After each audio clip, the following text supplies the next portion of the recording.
Olá, você sabia que hoje é dia do apóstolo São Tiago Maior? E você sabia que ele é irmão do apóstolo São João? Ele ocupa o segundo lugar logo depois de Pedro, conforme Marcos capítulo 3, versículo 17, ou o terceiro lugar depois de Pedro e André no Evangelho de Mateus, Mateus 10, o Lucas 6, ou depois de Pedro e de João, nos Atos dos Apóstolos.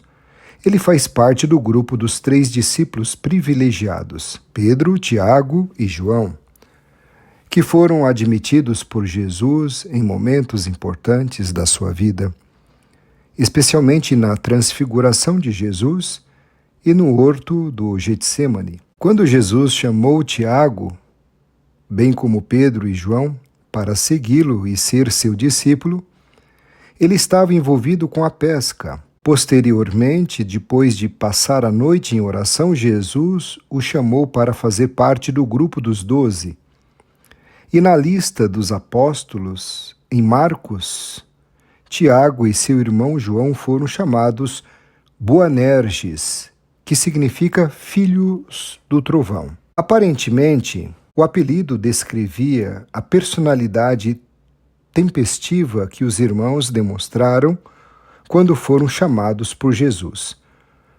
O desejo de mandar descer fogo do céu para consumir uma aldeia de samaritanos é um bom exemplo de como Tiago e João, seu irmão, impetuosos, iracundos, quando seguiam suas inclinações naturais, mesmo assim, eles foram fiéis ao Senhor até a morte. Uma tradição sucessiva que remonta pelo menos a Isidoro de Sevilha relata que São Tiago Maior permaneceu algum tempo na Espanha para evangelizar aquela importante região que fazia parte do Império Romano.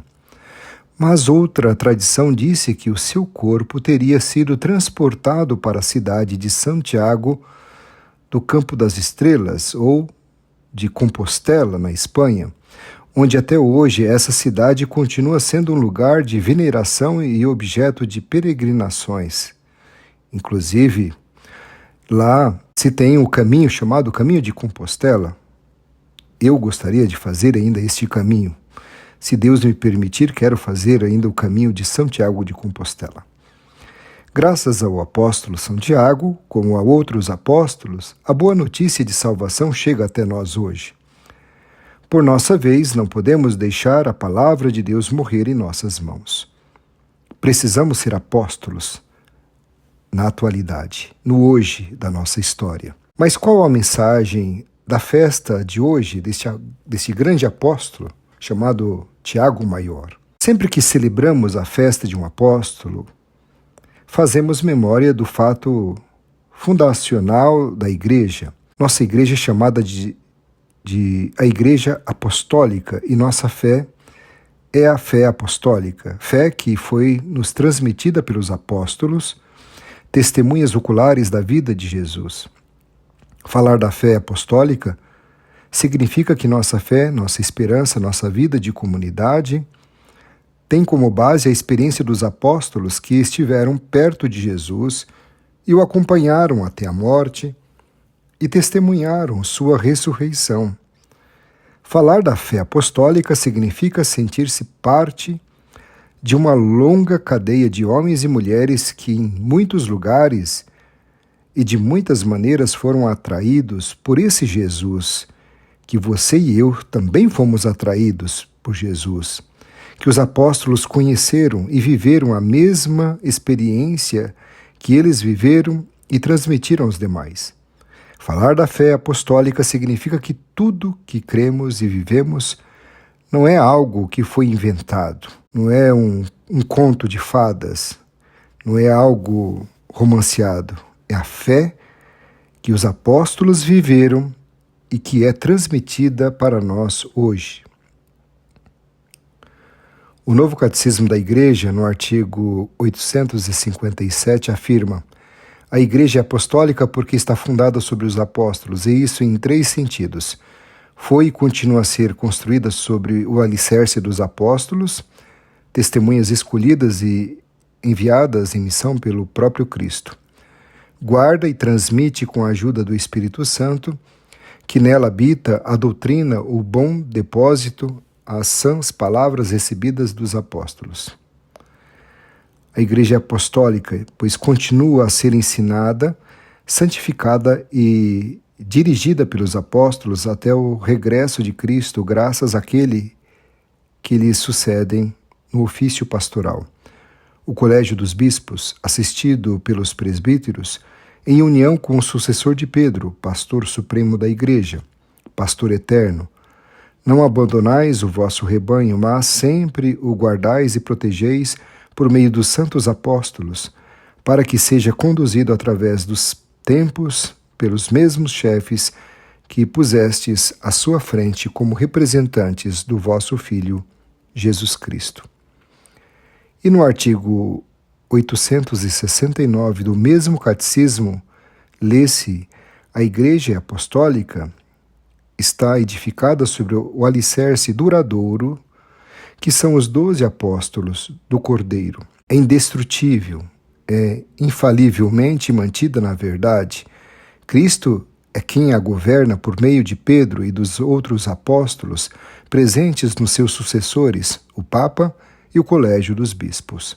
E os apóstolos são as testemunhas da ressurreição de Jesus Cristo.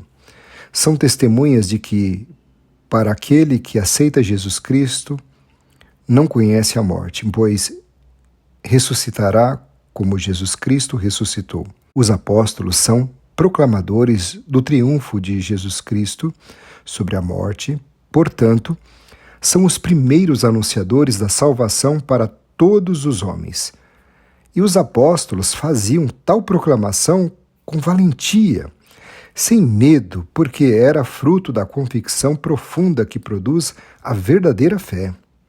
Como diz São Paulo, sustentados pelo mesmo espírito de fé, conforme o que está escrito: eu creio, e por isso falei. Nós também cremos e por isso falamos, certos de que aquele que ressuscitou, o Senhor Jesus, nos ressuscitará também com Jesus e nos colocará ao seu lado. Quando você tem realmente convicção de uma coisa, você jamais se entregará. Você vai lutar até o fim. Assim foi a vida dos apóstolos. A valentia, a ousadia dos apóstolos não se detinham nem sequer diante das ameaças dos poderosos, porque estavam com uma grande convicção da ressurreição do Senhor. São Tiago foi o primeiro de todos a pagar com a sua própria vida a intrepidez de seu testemunho. São Tiago aceitou beber o cálice do Senhor. Consequentemente, teve que aprender a servir, a viver desprendido de si mesmo, até dar a vida por sua fé e sua dedicação pelo bem comum. Nós somos encarregados de continuar no mundo de hoje esse mesmo testemunho dos apóstolos. Somos chamados e enviados a ser testemunhas da ressurreição da vida sem fim. Se nós acreditamos realmente na ressurreição, devemos respeitar a vida, a nossa própria e a dignidade da vida dos outros, no seu início, na sua duração e no seu fim na história. Quem desrespeita a própria vida e a vida dos outros, nega a ressurreição. Repito, quem desrespeita a própria vida e a vida dos outros, nega a ressurreição. Se realmente acreditamos na ressurreição, temos que ter certeza de que a vida não termina aqui, pois a vida é de Deus.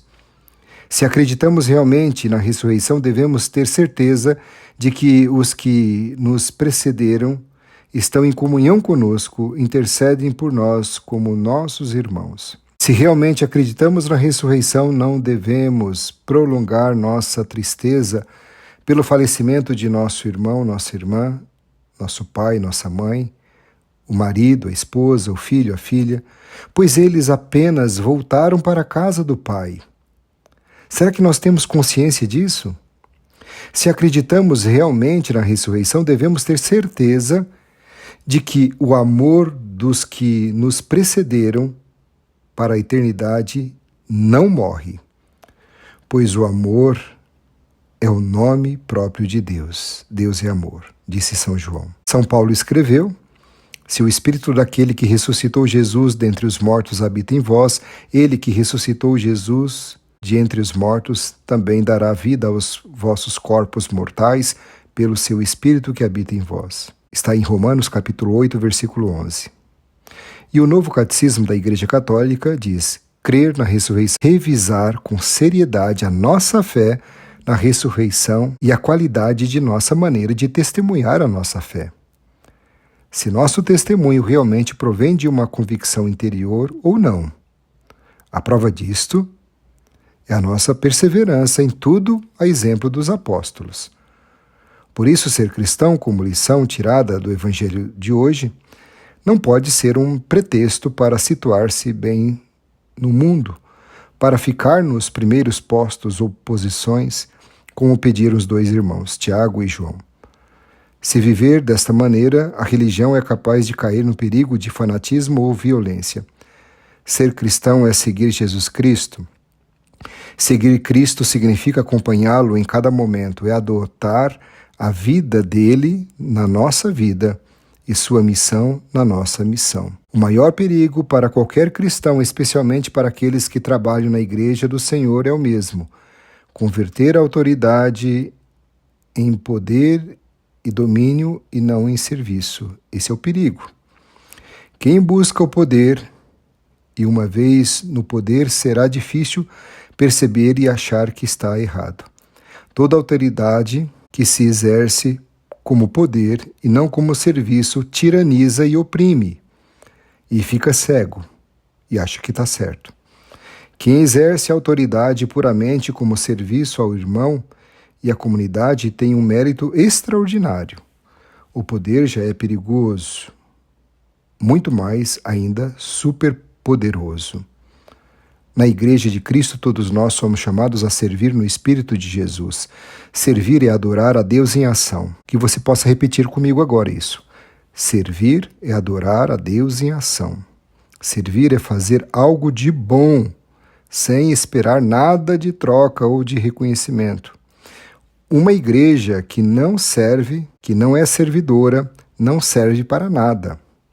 Servir pela salvação dos demais é o centro do cristianismo. O poder e o serviço se excluem. A ambição de poder é o câncer do serviço.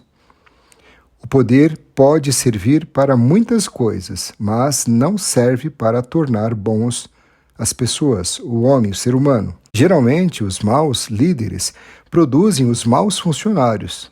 Você sabia disso? A competitividade na Igreja do Senhor faz desaparecer a solidariedade, a compaixão, a igualdade, a fraternidade, a colaboração. A competitividade sempre torce para que a vida do outro não dê certo, para que ele possa estar em destaque solitariamente para ser adorado pelos demais. O cristão existe para os outros e é batizado para os outros. Olha que bonito, gente. O cristão existe para os outros e é batizado para os outros, para servir como Cristo. Não é a missão de Cristo na terra situar seus seguidores nos melhores postos e conceder honras. Não é a missão de Cristo fazer isso, e sim salvar os homens com um amor que jamais morre. Toda autoridade na igreja é fazer os homens crescerem no bem e para salvar as pessoas. Eu gostaria de continuar esse texto, eu acredito que ele vai ficar muito longo, né? Eu vou dividir em duas partes, porque senão vai ficar muito longo. Então, na segunda parte eu vou falar sobre a mensagem ainda dos textos, vou falar um pouco da mãe dos filhos de Zebedeu, um pouco sobre a questão da ambição deles. Fique na paz.